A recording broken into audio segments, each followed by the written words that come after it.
2 archetype creature from Born of the Gods, white, 1, and it gives your creatures first strike, and they cannot. So that's Bradley Brown on your right playing the Niagara list. John Shaw on your left playing Jund Monsters. Yep. Bradley starting with the Temple, a very needed card in the green-white aggro list, you know, pre-Born of the Gods. Huge upgrade over the slot that was there previously. He's got a second one there. And I really like as Johnny Caller the Pride of Bradley's list. It's such a powerful synergy with Advent of the Worm. Interesting that Bradley kept a hand with no 1-drop, but the double Temple there. Yep, Experiment 1 and Soldier Pantheon in his list that we typically see in the Selesnya aggro lists, but without any 1-drops. But some power in there. Looks like Advent in his hand. Yeah, and a Voice Resurgence there. John Shaw just had the Elvish Mystic off another tapped land. And Sacred Foundry kind of reveals that there's something different going on with Bradley's list. And a Domri here from John.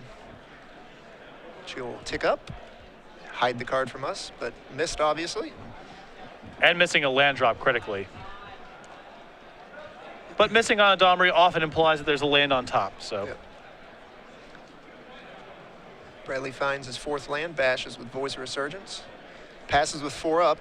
A suspicious 4 mana. Yeah, every time you play that 4th land and then pass confidently. Both players know what's about to happen, but the Advent of the Worm player is still the happier party. Yes. You know what's going to happen. And it looks like the Voice went in there against the Domri? Correct. Yep. Yeah. Second Planeswalker for John, this time Xenagos. Going with the 2/2 Satyr. This is the token I recommended all of the invitational winners or invitational top 8ers choose because it would get a ton of play. So pretty bold attack there, sending the Satyr in. Bradley elects not to block, plays an Advent here. Maybe could have jumped in front there and gotten the Satyr off the board, but still pretty commanding position here for Bradley. Yep. And now he has the Giant Worm on the board. And 2 exposed Planeswalkers as well on John's side, so this could be a really good turn for Bradley. Selesnya Charm in hand, another green-white card, either Voice or Fleecemane Lion, potentially a lot of tools to work with. Yep. The thing about this green-white deck is when it's running all the pump spells and tricks, you can just, really comes down to reading your opponent and attacking in, being able to use them accordingly. Also the added reach they give for killing Planeswalkers and stuff too. Goes with killing the Xenagos and knocking Domri down to 1 there with the attack. Interestingly, elects not to Selesnya Charm his creature. He could have finished off Domri that turn, but looks like he has other plans. Goes with the Fleecemane Lion. I saw his match last round. He was very conservative with his Selesnya Charms. But Now, Fleecemane Lion is definitely a card that's picked up in power, I think, compared to where it was before Born of the Gods. Now with green-red monsters and Jund monsters much more prevalent, going monsters with a Fleecemane Lion comes up a lot more often than it did in the previous standard format. Yep, it's a big upgrade over the Call of the Conclave 3/3 token. Call of the Conclave still has its merits if you're playing it alongside populate effects like Rootborn Defenses and such, but. John has a green-red Temple here, scribed to the bottom. Looks like he missed on Domri again. He's got another Xenagos in hand. Mizia Mortars. But 5 toughness is sort of the flashpoint that matters against the Jund list, you know? They do have some Dreadbore type effects, but Mizia Mortars is their primary removal spell. It can trade with Palakranos. Stormbreath Dragon can't touch it, so Advent of the Worm matches up very nicely against a lot of the components in the Jund monster list. Yep. The Worm is vital to beating the monsters, usually. Getting in that trample damage, not caring about the opponent's creature's toughness, like you said. Palakranos, really the only thing that stands in its way. So I'm curious, this seems like a really good spot to go monstrous with Fleecemane Lion if Bradley has access to a 5th mana.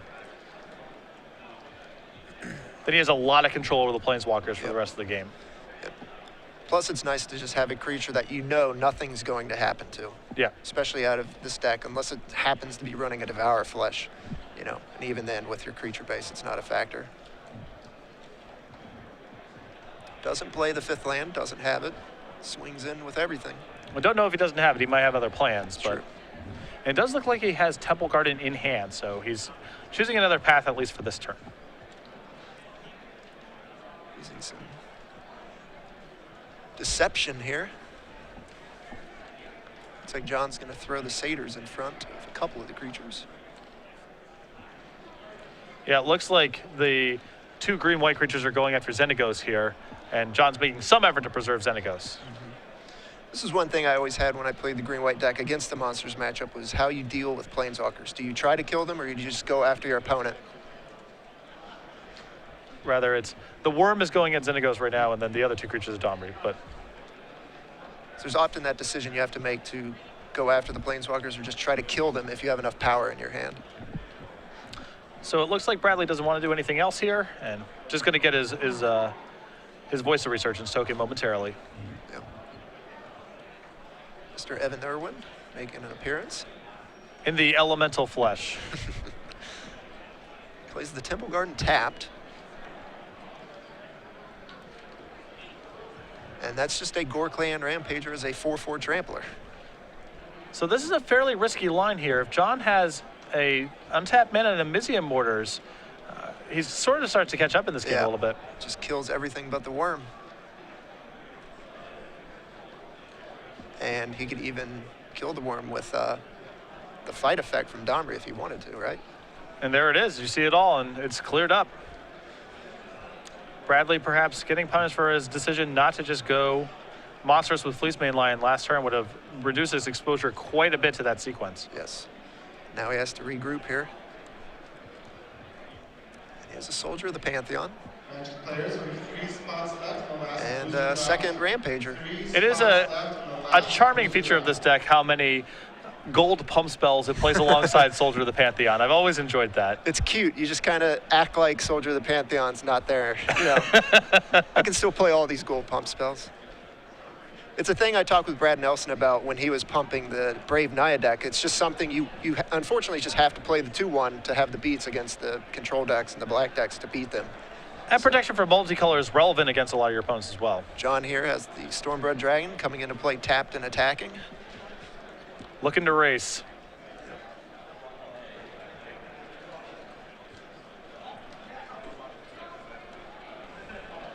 Bradley's going to attack in for 6. So John's hand's not that well suited to racing right now. He only has 2 copies of Domri in his hand. But if he finds a 7th land here, he swings it pretty considerably by going monsters with the Stormbreath Dragon. Yeah. That makes it basically 2-turn clock.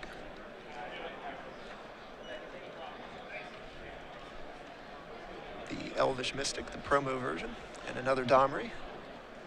So that does mean that John does have access to 7 mana next turn. Yep. Bradley catches the gain 1 life trigger. And John ticks up to reveal a... Reaper of the Wilds yeah, off the top there from the Domri. As you say, the baseball percentage for Soldier of the Pantheon. If you're hitting a third of the times you gain life, you're doing well. Oh, wow, that's Boros Charm off the top. This might be a combo kill right now for this. If he... Has he got Selesnya Charm? He has Selesnya Charm and Boros Charm, so that's 12 points of damage right now with this Rampager. Yep. And it looks like John doesn't have much in the way of defense for this. Yep. Even if he blocks, that's not enough. This is one of those situations where getting that early damage in is so important, so you can have access to these combo kills out of nowhere. Yeah, and there's actually quite a bit of this going on in Bradley's list. He has this going on alongside a Ajani, which is another combo kill type of card. Yep.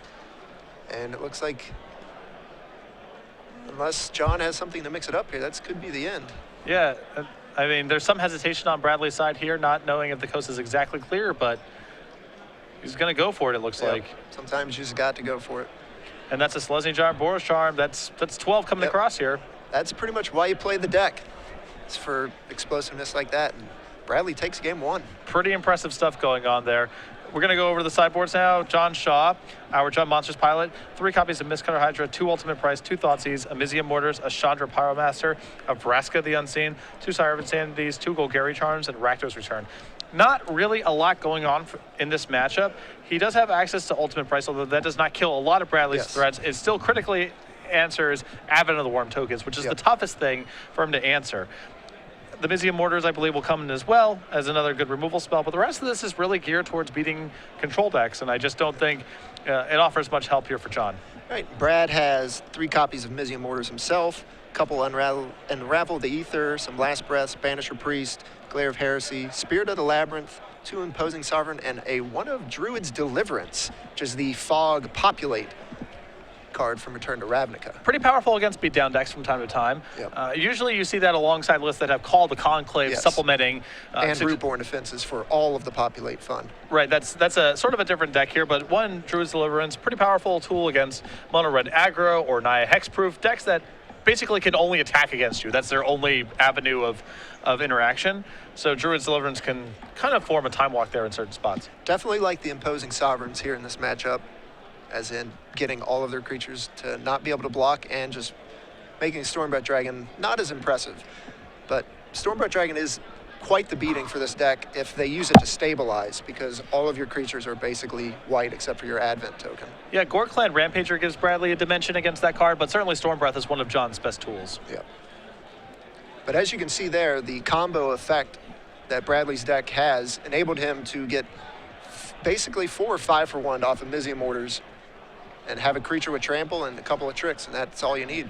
Not the first time we've seen top deck Boros Charm and result in someone dying. Yes. I wonder if Bradley will potentially change around the way that he approaches the matchup a little bit. I think against Jund Monsters, when you have a reasonable opening to go monsters with Fleece mainline, you kind of have to take it. Yeah. If you're killing them that turn, doing something else then that's different, or really advancing your board, but by and large, it's very challenging for them to answer that card once you get to that stage. And it's also hard for them to race against you as well. Fleece mainline can also be a very effective blocker if they get out in front of you. Yep. Once you just have the mana for that, and then you're able to just, like I said earlier, create a creature that you never have to worry about going away, it just gives you that stability. So you said you've played a lot of the Selesnya matchup. Bradley's deck obviously a little bit different. What do you think of the Planeswalkers in Jund Monsters in this matchup? That game, they didn't look particularly powerful. Xenagos was largely outclassed on the ground. The 2/2s weren't big enough to really do anything. Domri struggled to be productive. The fight power wasn't that helpful that match. Is that an aberrant game, or are the Planeswalkers just not very good? One thing you'll notice is John didn't have any Sylvan Caryatids in that matchup. And Sylvan Caryatid combined with the Planeswalkers is what makes it so difficult, because the Sylvan Caryatid blanks all your 1-drops. Unless you're able to evolve your Experiment 1 multiple times, you're just getting blanked by that, and you're probably going to have to waste a pump spell. So if they have the Sylvan Caryatid backed up by the Planeswalkers, it's very difficult to make any headway. I often would choose to just ignore the Planeswalkers and just try to kill them, because if you get in that middle ground of fighting with some of the Planeswalkers while they're progressing their board, if they land like a Stormbreath Dragon, it's very difficult to win past that. So Caryatid is the big fulcrum on which the Caryatid is the card I never wanted to see, Yeah. because you pretty much always have to burn one of your pump spells to get rid of it. And if you have like a multiple Soldier of the Pantheon draw, you can't actually do that. Absolutely. Remember to pull the monitor back before you kick to the booth. So game 2 about to get underway here. Players taking their time shuffling. Yeah, I was about 50-50 in the green-white versus the monsters builds. I was always told it was a good matchup, but it seemed like any Sylvan Caryatid into Planeswalker draw was a very difficult game. No, I basically agree with that assessment. My experience playing beatdown decks is similar. The Jund matchup is pretty favorable if they miss on Caryatid, but when they have it, it makes so many of their other tools so much more powerful. Yep. All right, so we're looking at some opening hands here. And it does look like John has the Caryatid. Bradley looks displeased.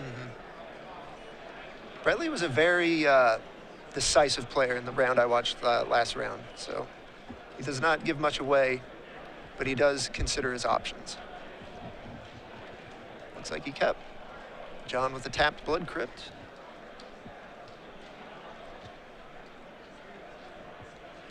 It looks like Bradley actually has a pretty strong hand here of all of his colors and Ajani and some substitute. Temple of Triumph from him. And John is going to have the Caryatid. So this is a game where Bradley's probably going to need to go big in terms of Rampagers and things like that, Advents. Although, interestingly enough, this is a place where Bradley's deck has distinctions from the green-white list. He has access to Mizzium Mortars in his sideboard, so something like Stormbreath Dragon isn't nearly the problem that it is for just the straight green-white build. Yep. That's one thing I really like about this. It's not quite the Naya all-in Brave list that Brad was writing about a couple weeks ago, but it is the green-white base with the good red boost. And John has the Scavenging Ooze. Bradley's going to go with the Banisher Priest, taking away the ooze. Banisher Priest, pretty powerful tool against Jund. Not the hardest for them to kill, but something they do have to kill, which is something. John shocked himself so he can play a Stormbreath Dragon, and here's the opening we talked about. Early Stormbreath is difficult to get past unless he's got that Mortars. Yeah. It appears that he does. All right. So we may see a pretty powerful turn here from Bradley. Gonna get rid of that dragon immediately. Now it looks like he's weighing between Fleecemane Lion and a Voice of Resurgence in his hand. Couple of options there. He goes with the Fleecemane Lion. Great turn, and again, something that the regular list does not have access to. Yep. He's got another ooze in John's hand, as well as looks like a Mortars of his own and a Domri. Opts to go with the Planeswalker. Finds a Pelucranos. Of course, plays the second ooze. So I understand the instinct there not to just kill the Banisher Priest, but you are running some risks here, knowing that there are cards like Boros Charm in Bradley's deck, because it's pretty critical to kill both of these creatures. The idea, the Boros Charm giving the just indestructibility can blow people out when they're banked on having to get that removal spell. So now Bradley, for example, can simply say, all right, play a land on tap and attack your Domri with my Fleecemane Lion. Do you block? All right, you want to block with your Scavenging Ooze? That's fine. And if not, then I get to go monsters and kill your Domri this turn. Yeah, puts him in a tough situation, and he shocks himself to be able to do that as well. So well, we'll see now what line. He has the options. Yeah. See how he wants to proceed here. His hand is stacked right now. There's a Boros Charm and a Najani and a Voice of Resurgence, so he's got a lot to work with. Yep. This is one of those, uses the Boros Charm just to kill the Domri there, and then deploys the Ajani. So again, 5 mana opting not to monstrous the Fleecemane Lion, but getting 2 cards this turn and killing a Planeswalker and making his guy bigger. This is a really high-risk plan against Mizzium Mortars, though. It does look like John has it. Yeah, the sequencing, you know, that turn was pretty powerful for Bradley, but I don't believe showed the appropriate respect for the threat of Mizzium Mortars there, and now he's in a little bit of trouble. It's 2 games in a row. He got 3 or 4 for 1 off that Mortars. And John gets his ooze back with plenty of fodder in the graveyards. And more critically, it was somewhat, if not preventable, at least there were measures he could have taken to reduce the likelihood of that happening. Yeah. Yeah. Any aggro deck's usually living in fear of these 6 mana triple red. Brad does have his backup Voice of Resurgence, which makes a 3/3.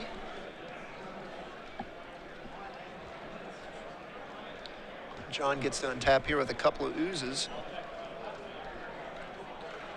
But you can feel him starting to get some breathing space here. Bradley's board isn't nearly as advanced this game than it was the first game, where it looked like John was pulling ahead, but then Bradley was able to steal the game out from under him. You need a couple more creatures to go with that Ajani, especially ones with bigger power to make that -3 super effective.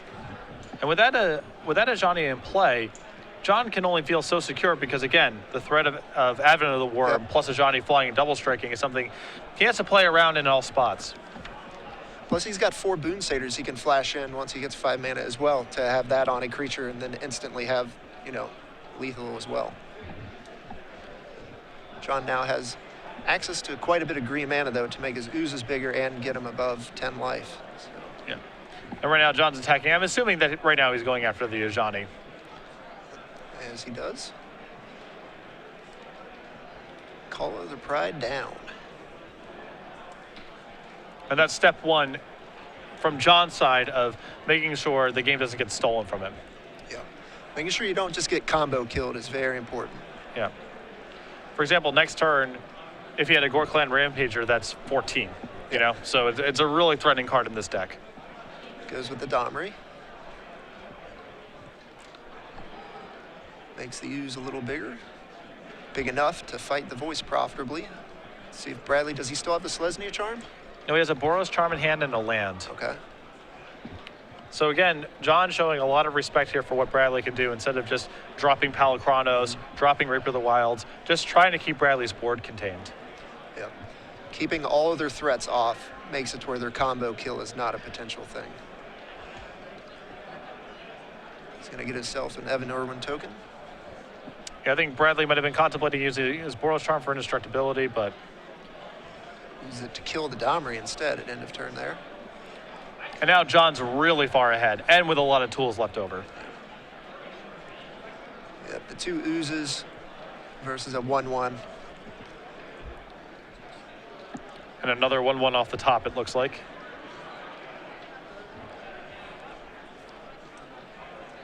Here's the F&M Experiment 1. And now John in complete control. Yep, John just gets to make his ooze as big as he'd like and gain the life while doing so. Not to mention all the power left over in his hand. Yep, with the Xenagos, Pelucranos, World Eater. Is that a Corsair he's flipping through as well? Reaper. Reaper? Yeah.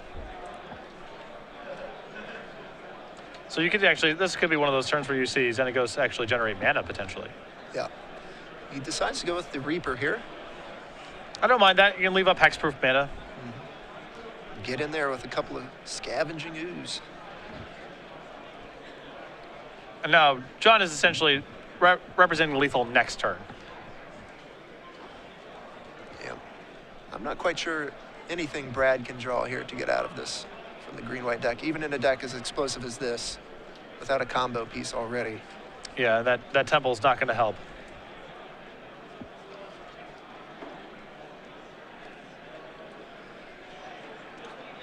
And All right. the game 2 handshake that leads to game 3.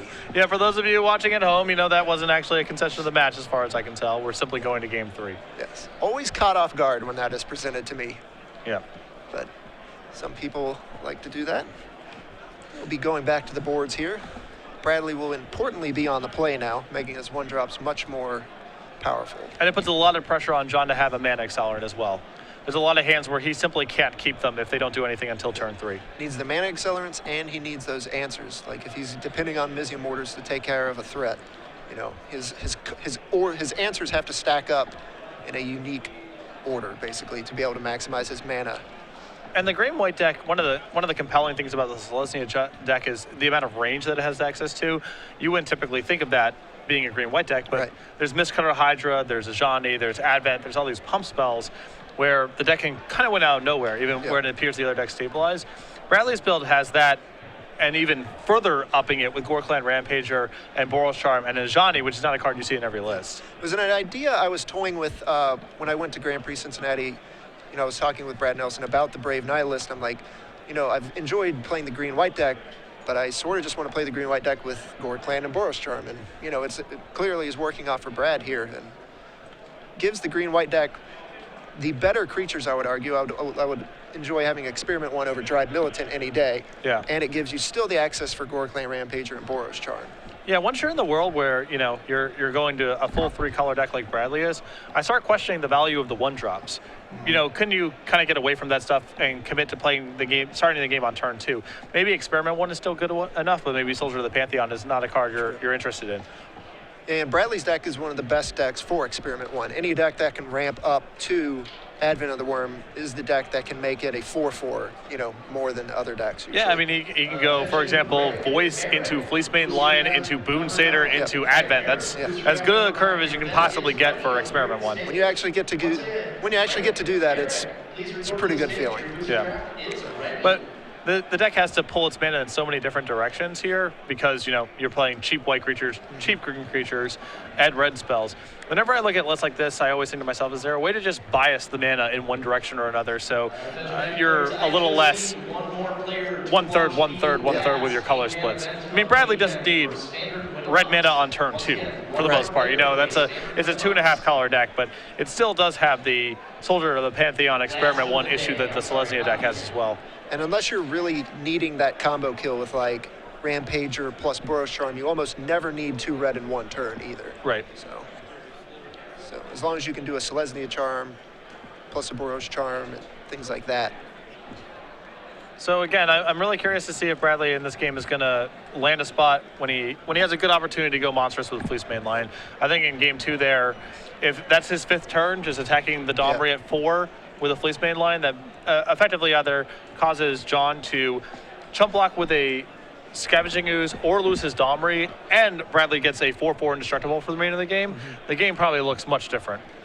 Yeah, I don't know if he really needed to get greedy on that board and really put out all those threats when you can have the 4/4 that's not going anywhere option.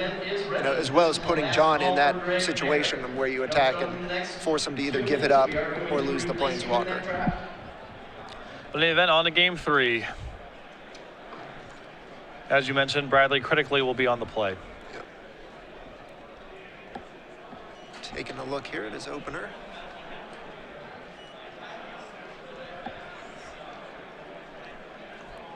Again, his deck probably has to mulligan a fair bit, the colored mana issues, and a sensitive curve. Yes. But instead, John is the one taking the mulligan. The temples do add a lot of flexibility, though, to hands that don't have the turn 1 play. Yes. When you can filter out, when you're splashing red off of temples, it gives you so much more advantage to having that 3rd color that you can weed away extra lands, get rid of those 1/1s when they're like turn 7 or 8, things like that. Yeah, the Naya Hexproof deck does a lot of that sort of thing. It very rarely goes turn 1, Glade Cover Scout, turn 2 enchantment, turn 3 enchantment, turn 4 enchantment. That's not a realistic draw that it gets. But the temples do stabilize the mana and make sure that it can find the right mixture of enchantments that it's looking for to cobble together a monster. Right. Yeah, the deck rarely curves out like that, but it does have the potential to do that, which, sometimes just gives you free wins. Yes. So never a bad thing when you can just curve right up the curve and take them out with giant creatures that they don't expect. Yeah. 1/1 turns into a 3/3. Those are problems. Yeah, and Bradley's decks have a lot of the same element. It's not quite like a hexproof deck, but he does have this combo mix and match element to it with all the pump spells and double strike effects. Yeah. And the Boros Charm also gives him just that resiliency against Supreme Verdict decks that a green-white deck does not have, because it often doesn't have Rootborn Defense's main deck. So. John looking at a 6-card hand here. Looks like he's happy enough. All right, starting out with a Temple of Plenty. That he keeps the card on top. No hesitation. Yep. John has a Temple of Abandon for himself. 2-headed giants, your round 4 pairings have been. Looks like you got an Ooze and a Stormbright Dragon in that opener. Yeah, no accelerant. Are about to be posted. He's going to have to play a regular game. Yep. Bradley has the Experiment 1 on turn 2. And a 2nd Temple of Plenty.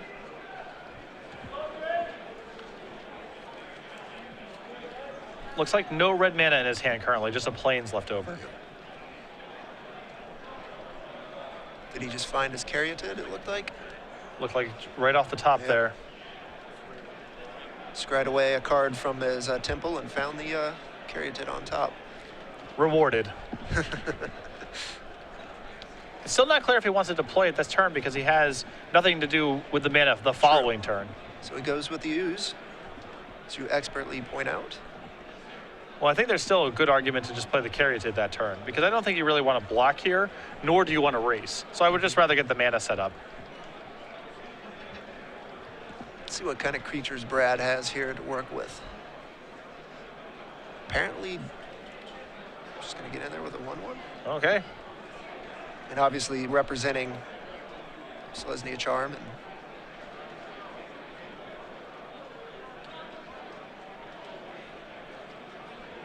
And post-combat plays his Fleece Mainline. So he's really committed to trying to get this Experiment 1 up. I think he was willing to Selesnya Charm inside of combat. Yeah. Yeah, I think Bradley may have forgotten to play a land last turn. Yeah, he did have that Plains we saw. John goes with an Overgrown Tomb here, or untapped for 2 life. He's got a Courser of Crufix pulled to the top of his hand. Another good roadblock against this green-white deck that really forces you to have the pump spells Although Bradley has already made a pretty strong representation that he has pump spells Yes. at the ready. I mean, that attack with Experiment 1 last turn is a pretty strong indicator. Yes. He's got a Pelucranos there unveiled on the top of his deck thanks to the Courser. Finds his red mana source, that's Brad. Scries away the card.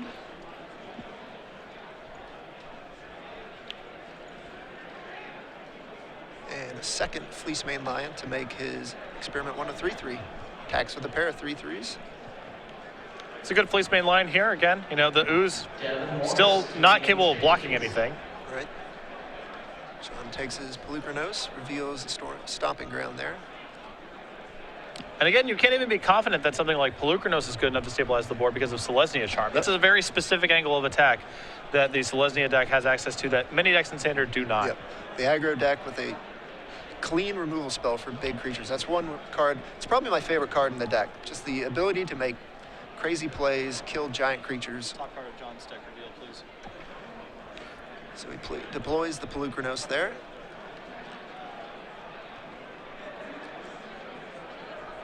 And Mizium Mortar's on top, so Got John, to play around it now. yeah, John is still pretty far away. I mean, he's only got 4 mana and only 2 red, but Yeah. it's on the radar. With the information, that's very important. That's a lot of the things I've heard bad about Courser of Crewfix is that the opposing player gets all the information. Oh, I've seen plenty of games where it matters. Yeah. Because that Mizium Mortars is super effective, hidden, but now Bradley should know not to play into it. We'll see what Bradley wants to do here. He does have Selesnya Charm plus Mizium Mortars. He can remove both of John's threats. Of course, that opens up Scavenging Ooze to potentially do some damage here in the long term, but this is a pretty good opening to make some real inroads on John's board. And Bradley's got the often not seen Mutavault in the Selesnya type aggro deck. Uses the Selesnya Charm on the Pelucranos. And gets in there with a 3 of a kind of 3/3s. Experiment 1 making its best Fleece Lane lineup. I think Impersonation. John might actually be contemplating a double block here. Now, how much mana did Bradley have up? He has 2 mana left over. Okay. Yeah, this is a tough spot to be in for a double block. Well, there's Mutavault and Temple, so you don't have to worry about Selesnya Yeah, Charm. true, You don't have to true. worry about Boros Charm. So it's not necessarily a bad spot to get a double block on. It looks safe on the surface, but is John willing to give up a Courser and an Ooze here? That's a good point. Yep. I want to see how many Mutavaults Bradley has in here. That is a greedy Mutavault. He's got 2 of them. Well, his mana's fixed now. I mean, you know. John opts for no blocks there. Drops to 7? Or did... He put it in front of I the thought he had Experiment 1. The okay. Fleece Mane Lions got through. Sorry.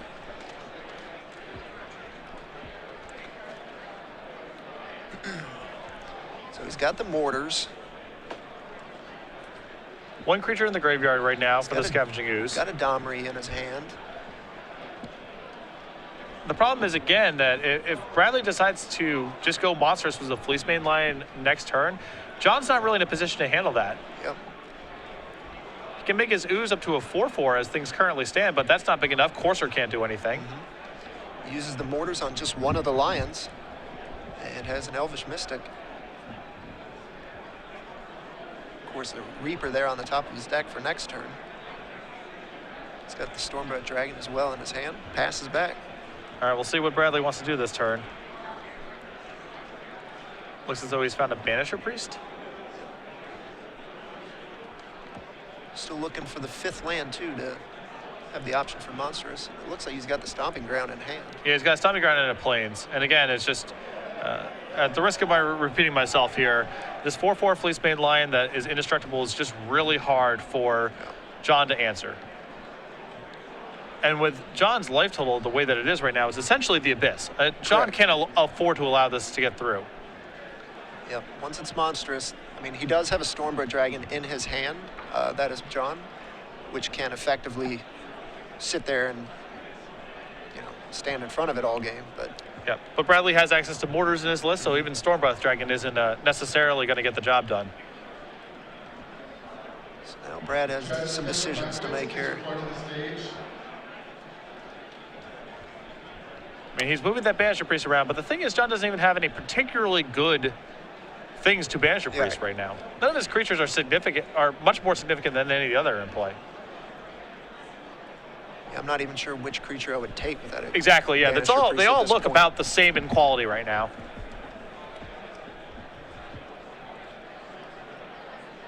Another thing I like about the Fleece main line is you can just always threaten that attack with it and then Monstrous, depending on what their read of the situation is. Plus, if you use the mana to Monstrous, you know, you're using your mana efficiently and you still have gas in your hand. Yeah, I like testing the waters here.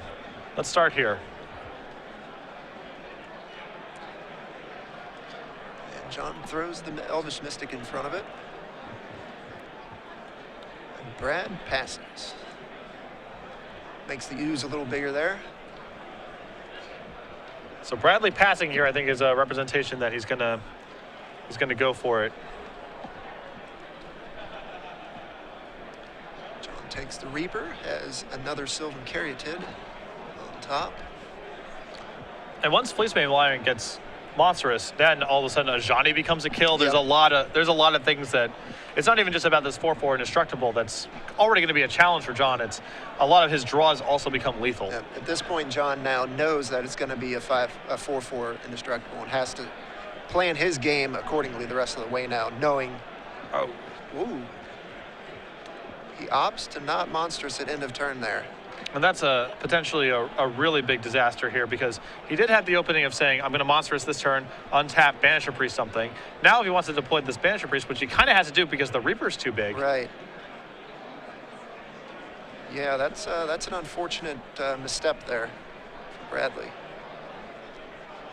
So Bradley's going to burn the mortars on the ooze, use the Banisher Priest on the Reaper, and now he doesn't have the mortars for the dragon. John has. And also leaves the lion open for removal. Yep. Still gets him for 3, though. And a lot of pressure on John to find a land this turn. Yes. Finds a Blood Crypt, which will only shock him for 1 with the Courser there in play, if that's what he wants to do. Well, it's hard to get away from casting the Stormbreath Dragon this turn. You know, the rest of his hand is just 0/3s and a Domri. None of this provides any defense against the 3/3s that are in play. He does have the option of Domri fighting the Banisher Priest. There is something compelling about Get that. his Reaper back. Get the Reaper back. And if Bradley's not going to monstrous the Fleece main line, that might be the way to go. But it's hard pressed to not put a Stormbreath Dragon into play here. Shocks himself in half. And that's another dragon on top, which is quite good. John is opting to use the Domri here to fight the priest, like you said, get his Reaper back. He's trying to gum up the ground a little bit. A lot of lethal draws here for Bradley, though. Ajani, Boros Charm, Core Clan Rampager, depending on the way that John blocks. And that's one thing this deck allows you to do, is to play to those outs. And there's a Boros Charm. Off the top for 4 damage. That's exact 0. So, as you can see, Bradley, that's the that's the bonus of having the Boros Charm in your deck. Just a card that you can rip off the top and kill him. There were some things there I think that Bradley could have done a lot differently to give himself insurance in some of those spots against Mizzia Mortars, or just with the progression of the game, but was able to get a Boros Charm for exact 0, 8-0, most likely locking up a top 8 berth now, assuming that he can double draw the next